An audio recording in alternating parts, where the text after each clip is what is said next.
রাজধানীর ever care হাসপাতালে সংকটাপন্ন অবস্থায় চিকিৎসাধীন ওসমান হাদিকে দেখতে রাতে হাসপাতালে যান কয়েকজন উপদেষ্টা সহ বিভিন্ন রাজনৈতিক দলের নেতাকর্মীরা। এদিকে হাদির উপর হামলাকারীদের ২৪ ঘন্টার মধ্যে গ্রেপ্তারের আলটিমেটাম দিয়েছে ইনকিলাব মঞ্চ। শনিবার দুপুরে শাহবাগে গণপ্রতিবাদ সমাবেশের কর্মসূচি দিয়েছে সংগঠনটি।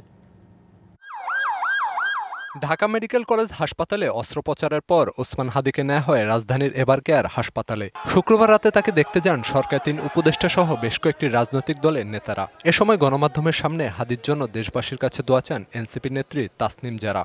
ওনার অবস্থা খুবই সংকটাপন্ন, কিন্তু এখন স্থিতিশীল অবস্থায় আছেন, উনি ফাইট করছেন। হাদি ভাই যাতে দ্রুত সুস্থ হয়ে আছেন, এখন আমাদের একটাই করণীয়, ওনার জন্য দোয়া করা।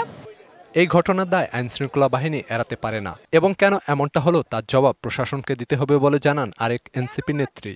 ওসমান হাদির মতো ফিগারের গায়ে হাত আসলো, তার দিকে শুট আসলো, এটার জবাব প্রশাসনের দিতে হবে। হাসপাতালের সামনে জরুরি সংবাদ সম্মেলনে ২৪ ঘন্টার মধ্যে দোষীদের গ্রেপ্তারের পাশাপাশি উন্নত চিকিৎসার জন্য হাদিকে বিদেশে পাঠানোর দাবি করে ইনকিলাব মঞ্চ। কালার এক্সপার্ট, জর্জ স্যাপ এবং মাইল্ড অন হ্যান্ডস টেকনোলজি সমৃদ্ধ অরিক্স ক্রিস্টাল ওয়াশ আপনার লন্ড্রি এক্সপার্ট। একই সাথে শনিবার দুপুরে শাহবাগে সমাবেশের কর্মসূচি ঘোষণা করে সংগঠনটির নেতারা। ওসমান হাদির বুকে গুলি চালিয়েছে, তাদেরকে গ্রেফতার করতে হবে।